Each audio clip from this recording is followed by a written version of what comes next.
lihat mesin jahit. Untuk keahliannya praktek saya bisa, tapi untuk teorinya saya ditempa lagi di Bispa waktu itu di Sawangan selama 1 tahun.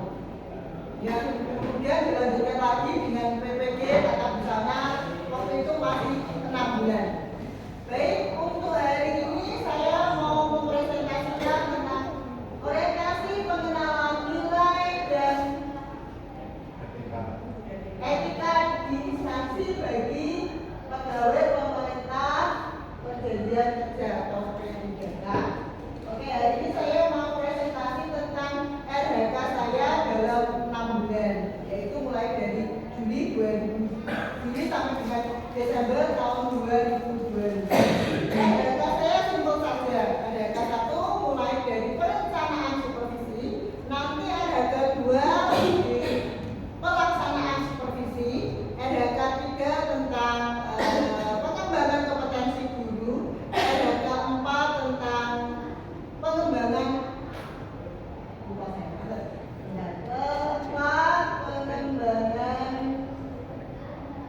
kompetensi guru tenaga pendidik. Kemudian pertama RHK saya pertama tentang persiapan supervisi yang saya lakukan dengan teman sejawat saya, dengan MGMP tingkat sekolah saja, dengan MGMP tetap sesama guru bahasa Inggris. Kebetulan yang kemarin di supervisi saya mengambil yang bahasa Inggris karena di SMK 6 saya jamnya lebih banyak bahasa Inggris. Meskipun SK saya itu tata busana, tapi yang urgent dibutuhkan di SMK 6 waktu saya datang ke situ adalah bahasa Inggris, makanya saya jam banyak di bahasa Inggris. Saya menggunakan dua-duanya, jadi ilmu saya tidak ada yang hilang salah satu. Jadi saya masih bisa mengamalkan ilmu saya bahasa Inggris dan keahlian baru saya yaitu tata busana. Saya melakukan perencanaan dengan aspek kualitas, dan waktu. Kuantitasnya saya mengambil 1 jurus dalam 1 semester. Kemudian kuantitasnya saya harus terpenuhi selama 100%. Durasi waktunya tentunya 6 bulan. Kemudian kegiatan dan tantangannya apa dalam pembuatan perencanaan? Tentunya saya berkonsultasi dengan kepala sekolah, dengan teman sejawat, dengan menetapkan tujuan, jadwal supervisi, membuat instrumen supervisi yang pada waktu itu sudah diklasifikasi oleh sekolah. Kita dikasih draftnya, kemudian kita mengisi supervisi instrumen supervisi tersebut.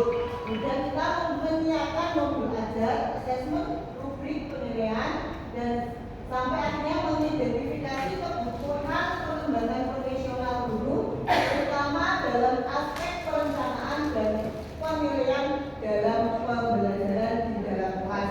Output dari kegiatan ini apa? Saya mendapatkan dokumen supervisi, kemudian ATP dan modul ajar. Kemudian di dalam perencanaan supervisi, saya juga menerapkan orientasi pelayanan, akuntabilitas, kompeten, dan kolaboratif. Kalau yang kolaboratif, saya sudah melaksanakannya ketika saya berkomunikasi dengan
dan pertanyaan. Dalam supervisi tersebut saya ditemani oleh senior saya.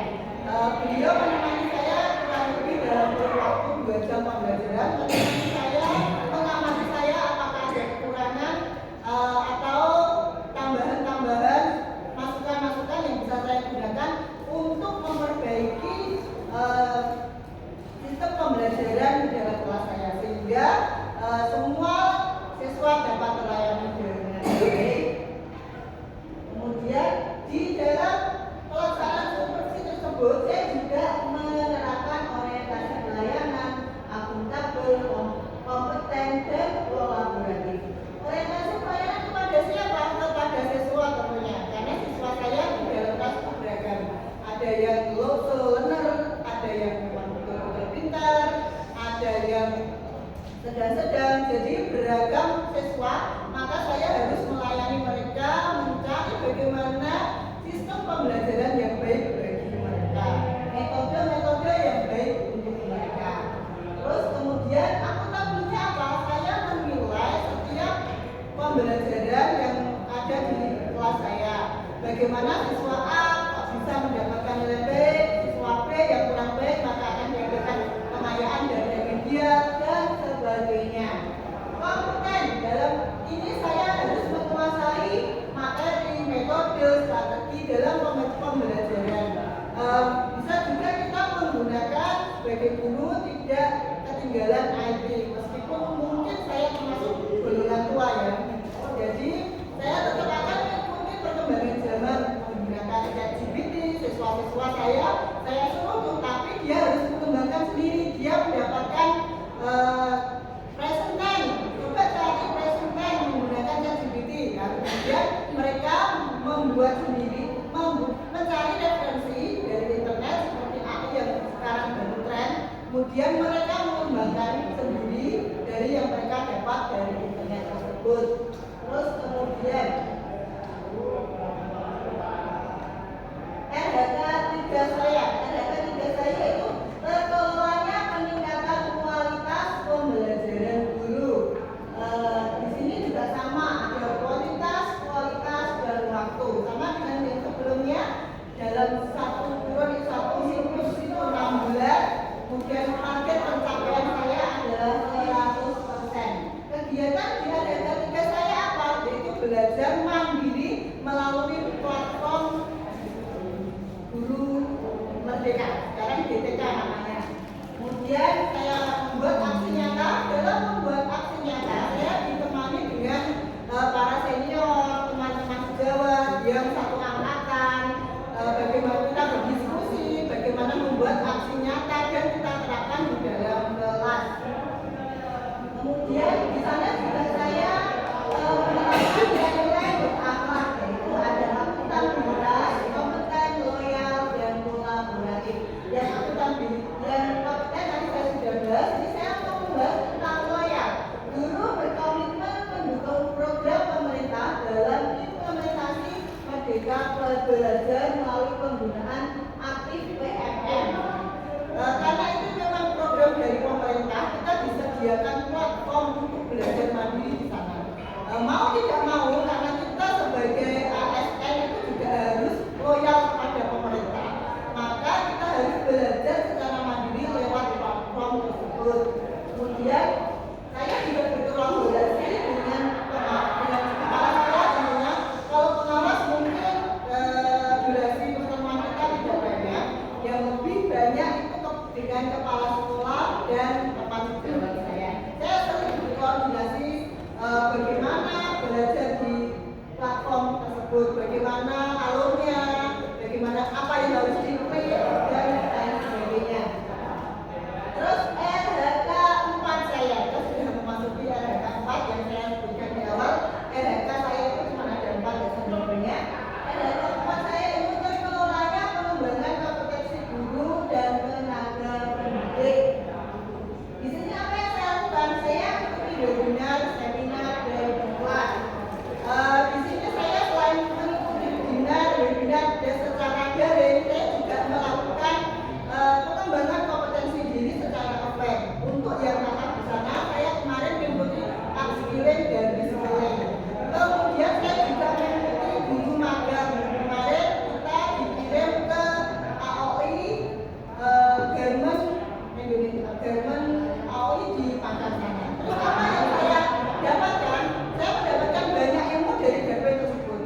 bagaimana cara kerjanya di garmen, bagaimana ban berjalan di sana.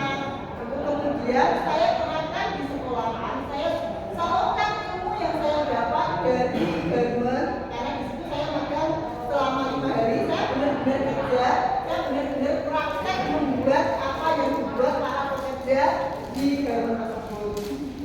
Saya terapkan ilmu saya kepada anak-anak. Di samping itu saya juga mengikuti kebetulan di jurusan kita tata busana maupun pilihannya yaitu desain digital. Desain digital itu bagi saya yang rada-rada kata luar itu memang sulit, tapi tidak mungkin. Saya tetap mengikuti kegiatan tersebut. Saya mengikuti kegiatan di SMK 6 kemarin mengundang guru tamu untuk mengajari kita tentang desain digital dengan menggunakan aplikasi Flow. Jadi itu juga saya dapatkan dan langsung saya terapkan kepada siswa-siswa di dalam pembelajaran di kelas 12. Terus kemudian di dalam itu juga saya menerapkan nilai-nilai berakhlak, ada kompeten, berorientasi pelayanan, dan adaptif. Kalau yang kompeten, saya selalu update bagaimana mengikuti perkembangan zaman, bagaimana digitalisasi, bagaimana mengajar desain yang dulunya manual sekarang menjadi digital. Ada yang namanya e-dispen. Saya mengupgrade ilmu saya sendiri sebelum siswa saya upgrade ilmunya. Meskipun kalau dibandingkan anak-anak sekarang lebih cepat belajarnya daripada gurunya malah ketinggalan daripada anak-anaknya. Kemudian orientasi pelayanan yaitu saya menerapkan untuk memperbaiki proses belajar mengajar saya agar lebih efektif dan menyenangkan. Baik, terima kasih. Ada pertanyaan Bapak Ibu? Ada yang mau bertanya? Ya Pak Junaidi, memperkenalkan diri Pak.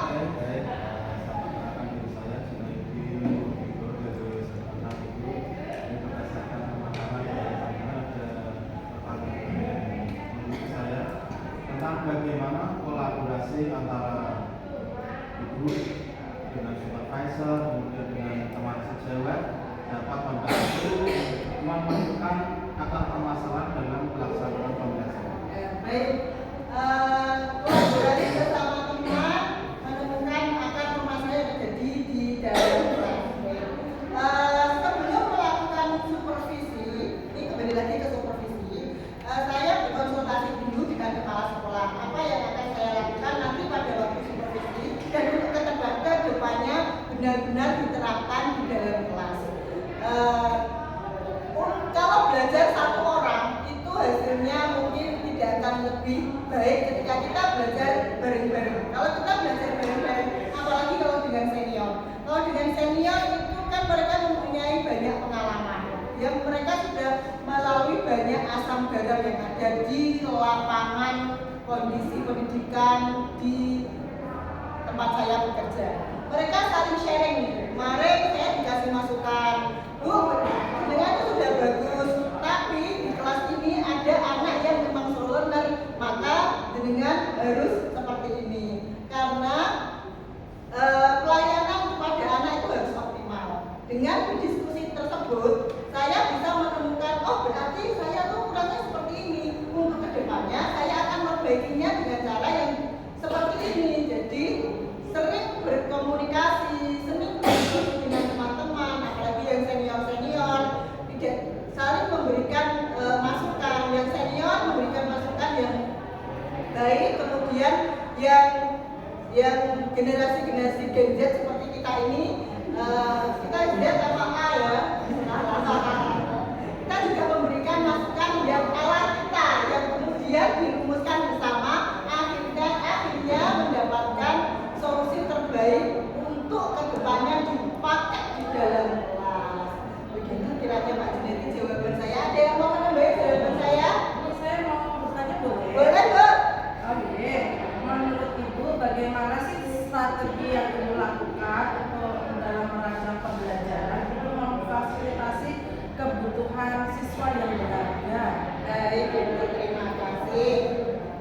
Jadi siswa saya itu kan beragam. Kita menggunakan metode diferensiasi. Ya, kalau anak yang ini sebagai contoh ya, saya dalam praktek pembelajaran itu saya kadang menggunakan metode kelompok membuat tugas. Dan di dalam kelompok tersebut saya tempatkan saya yang menentukan siapa yang harus ada di dalam kelompok tersebut. Di kelompok tersebut ada anak yang slow, ada anak yang cepat pembelajarannya, ada anak yang sedang-sedang. Jadi dalam kelompok tidak boleh ada anak yang pintar semua. Ada kan di kelas saya di SMK 6 itu banyak ceweknya. Kadang mereka membuat geng, membuat circle, ya circle-nya kadang itu terus. Jadi nanti mereka tidak bisa berkembang. Maka saya tentukan, saya acak, saya pilih yang pintar harus mendampingi temannya yang slow. Terus kemudian yang slow itu juga harus bisa beradaptasi, bisa mengikuti temannya. Kadang kita itu belajar tidak dengan dikasih terus, belajar dikasih informasi terus gitu sama gurunya. Tapi kita belajar dengan teman kita akan lebih mudah. Bergesekan dengan sesama teman itu lama-lama menjadi pintar, menjadi putih. Kalau pakai filosofi beras lagi ya. Kalau pakai filosofi beras itu biar menghasilkan putih mulanya jadi pagi. Di dalam pengiringan dia itu hanya digesek-gesekkan aja, kemudian terpilahlah menjadi putih sama menjadi jeda. Ini karena saya ambil filosofi seperti ini karena saya itu anaknya petani. Ibu bapak saya itu menjahit ketika masa-masa tidak tanam atau tidak panen itu kan ada jeda, dan mereka itu jahit. Sambil jahit mereka juga petani. Makanya saya bisa mengambil filosofi tersebut, saya gunakan. Oh berarti seperti ini, ternyata di dalam kehidupan nyata pun seperti itu. Kita bergesekan dengan teman kita menjadi putih, menjadi bintang. Seperti itu mungkin jawaban saya. Terima kasih, Ibu. Ya. Terima kasih, saya cukupi, akhiri, sekian. Wassalamualaikum warahmatullahi wabarakatuh. Waalaikumsalam.